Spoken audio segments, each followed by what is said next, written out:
مکہ مکرمہ مدینہ منورہ کے بعد اگر کوئی جگہ دل کو کھینچتی ہے تو وہ شام ہے۔ قطب و ابدال کا شام، بلال حبشی کا شام، سمندروں کے شیر معاویہ بن ابو سفیان کا شام،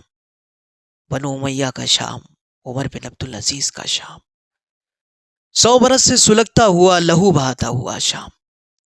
کائنات کی رات اور اس کے خاتمے کا استعارہ شام، معاذ بن جبل، ابو عبیدہ بن جراح، خالد بن ولید کا شام، شہداء اور فقہا کا شام، امام اوزائی، امام نووی، ابن عساکر، ابن قدامہ، ابن تیمیہ، ابن کثیر رحمہ اللہ کا شام، صلاح الدین ایوبی، نور الدین زنگی، رکن الدین بیبرس کا شام، وہ شام جہاں ابو دردہ نے آخری سانس لی، وہ شام جسے رسول اللہ نے مبارک کہا، وہ شام جہاں فرشتے اپنے پروں کا سایہ کیے ہوئے ہیں، وہ شام جس کے لیے نبی کریم صلی اللہ علیہ وسلم نے فرمایا کہ شام کے لیے خوشخبری ہے، وہاں اللہ کی رحمت ہے، وہ شام جس کی مٹی میں انبیاء کے قدموں کی خوشبو ہے،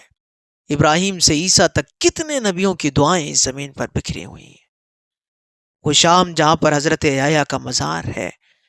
اور وہ شام جس نے زکریا کا لہو دیکھا ہوا ہے اور عیسیٰ کی واپسی کا انتظار کر رہی ہے، وہ شام جو خلافت بنو امیہ کا مرکز تھی، جہاں سے اسلام نے 3 بر اعظموں پر روشنی پھیلائی، جہاں سے مؤذن رسول بلال حبشی نے اذان دی تو ہوائیں بھی کانپ گئیں، جہاں خالد کی تلوار چمکی تو ظلمتیں لرز اٹھی، جہاں عمر بن عبدالعزیز کا عدل بولا تو زمانہ حیران رہ گیا، وہ شام جہاں علم بولتا تھا، جہاں کتب کی خوشبو گلیوں میں بسی تھی، جہاں محدثین کے حلقے ہر مسجد میں سجے ہوتے،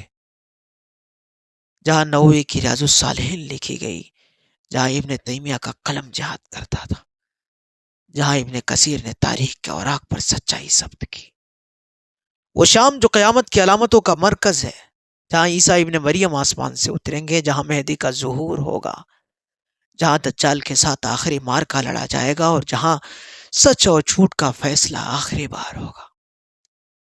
وہ شام جو آج خاک و خون میں ڈوبا ہوا ہے، بچوں کی چیخیں، ماؤں کی آہیں، مسجدوں کے ملبے، یہ سب گواہی دے رہے ہیں کہ یہ زمین نام نہیں، یہ زمین مقصود آسمان ہے۔ شام صرف ایک ملک نہیں ہے،